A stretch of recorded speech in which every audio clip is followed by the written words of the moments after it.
Ika-4 na kabanata. Sina Pedro at Juan sa harapan ng korte. Habang nagsasalita pa sina Pedro at Juan sa mga tao, nilapitan sila ng mga pari, ng kapitan ng mga gwardya sa templo at ng mga Saduseyo. Nagalit sila dahil nangangaral ang dalawa na muling nabuhay si Jesus, at ito'y nagpapatunay na may muling pagkabuhay. Kaya dinakip nila sina Pedro at Juan. Iimbestigahan pa sana ang dalawa, pero dahil gabi na, ipinasok na lang muna sila sa bilangguan hanggang sa kinaumagahan. Pero kahit ganito ang nangyari sa kanila, marami sa mga nakarinig ng kanilang pagtuturo ang sumampalataya. Ang mga lalaki na sumampalataya ay 5,000. Kinabukasan, nagtipon sa Jerusalem ang mga namamahalang pari, mga pinuno ng mga Hudyo at mga tagapagturo ng kautusan. Naroon din si Anas na punong pari, si Caifás, si Juan, si Alexander, at ang iba pang mga miyembro ng pamilya ni Anas.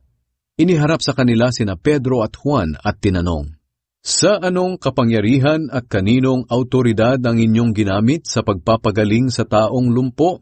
Si Pedro na puspos ng banal na espiritu ay sumagot, "Kayong mga namamahalang pari at mga pinuno ng mga Hudyo, kung ang itinatanong ninyo sa amin ay tungkol sa paggaling ng taong lumpo, dapat malaman ninyong lahat at ng lahat ng taga-Israel na ang taong ito na nakatayo rito ngayon ay pinagaling ng kapangyarihan ni Jesucristo na taga-Nazaret.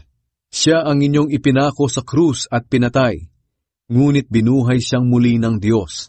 Si Jesus ang tinutukoy na bato sa talatang ito ng kasulatan. Ang bato na itinakwil ninyong mga tagapagtayo ng bahay ang siyang naging batong pundasyon.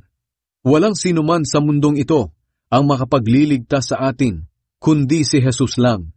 Namangha sila kina Pedro at Juan dahil sa lakas ng loob nilang magsalita, lalo na nang malaman nilang mga karaniwang tao lang sila at walang mataas na pinag-aralan. Namukhaan din nilang sila'y mga kasama ni Jesus noon. Magsasalita pa sana sila laban sa himalang ginawa ni na Pedro at Juan. Pero dahil ang taong pinagaling ay nakatayo mismo sa tabi ng dalawa, wala na silang nasabi. Kaya pinalabas muna nila sina Pedro at Juan sa kanilang pinagtitipunan at nag-usap-usap sila. Sinabi nila, "Ano ang gagawin natin sa mga taong ito? Sapagkat kumalat na ang balita sa buong Jerusalem na nakagawa sila ng himala at hindi natin ito maikakaila. Kaya para huwag nang kumalat ang kanilang pangangaral sa mga tao, balaan natin sila na huwag nang magturo tungkol kay Jesus." Ipinatawag nila sina Pedro at Juan at sinabihang huwag nang magsalita o magturo tungkol kay Jesus. Pero sumagot sina Pedro at Juan, "Isipin nga ninyong mabuti kung alin ang tama sa paningin ng Diyos, ang sumunod sa inyo o ang sumunod sa Diyos.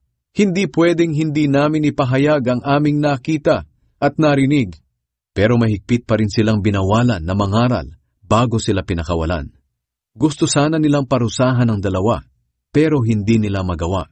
Natatakot sila sa mga tao dahil pinupuri ng mga ito ang Diyos sa nangyaring himala, sapagkat ang taong pinagaling sa pamamagitan ng himala ay mahigit 40 taon ng lumpo. Ang panalangin ng mga mananampalataya.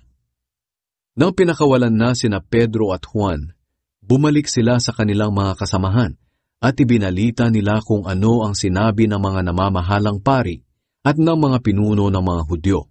Nang marinig iyon ng mga mananampalataya, nanalangin sila sa Diyos. Sinabi nila, "Panginoon na makapangyarihan sa lahat, kayo po ang lumikha ng langit, ng lupa, ng dagat, at lahat ng nasa mga ito. Nagsalita kayo sa pamamagitan ng aming ninunong si David na inyong lingkod. Sinabi niya sa patnubay ng banal na espiritu, bakit matindi ang galit ng mga bansa? Bakit sila nagpaplano ng wala namang patutunguhan? Ang mga hari at mga pinuno sa mundo ay nagsama-sama at nagsipaghanda sa pagkikipaglaban sa Panginoon at sa Kanyang Kristo. Natupad na ngayon ang sinabi ninyo noon, dahil dito mismo sa Jerusalem, ang mga Hudyo at hindi Hudyo, pati si Haring Herodes at si Gobernador Pilato, ay nagkaisang kalabanin ng inyong banal na lingkod na si Jesus na inyong pinili na maging hari. Sa kanilang ginawa, Natupad na ang inyong balak noon, at ito'y nangyari ayon sa inyong kapangyarihan at kalooban. At ngayon, Panginoon, pinagbabantaan nila kami. Tulungan niyo kami na inyong mga lingkod na maging matapang sa pangangaral ng inyong salita. Ipakita niyo ang inyong kapangyarihan. Loobin niyo na sa pamamagitan ng kapangyarihan ni Jesus na inyong banal na lingkod ay mapagaling namin ang mga may sakit at makagawa kami ng mga himala at mga kamanghamanghang bagay. Pagkatapos nilang manalangin, nayanig ang bahay na kanilang pinagtitipunan. Silang lahat ay napuspos ng banal na espiritu at buong tapang na nangaral ng salita ng Diyos. Ang pagtutulungan ng mga mananampalataya. Nagkaisa ang mga mananampalataya sa damdamin at isipan. Itinuring ng bawat isa na ang kanilang mga ari-arian ay hindi lang para sa kanilang sarili, kundi para sa lahat.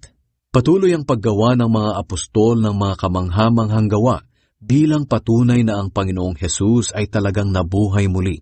At lubusang pinagpala ng Diyos ang lahat ng mga mananampalataya. Hindi sila nagkulang sa kanilang pangangailangan dahil ipinagbili ng mga may kaya ang kanilang mga lupa't bahay, at ang pera'y ibinigay nila sa mga apostol. At ibinigay naman ito ng mga apostol sa bawat isa, ayon sa kanilang pangangailangan. Ganyan din ang ginawa ng Levitang si Jose na taga Cyprus. Tinatawag siya ng mga apostol na Bernabe, na ang ibig sabihin ay tagapagpalakas ng loob. Ibinenta ni Jose ang kanyang lupa at ang pera'y ibinigay niya sa mga apostol.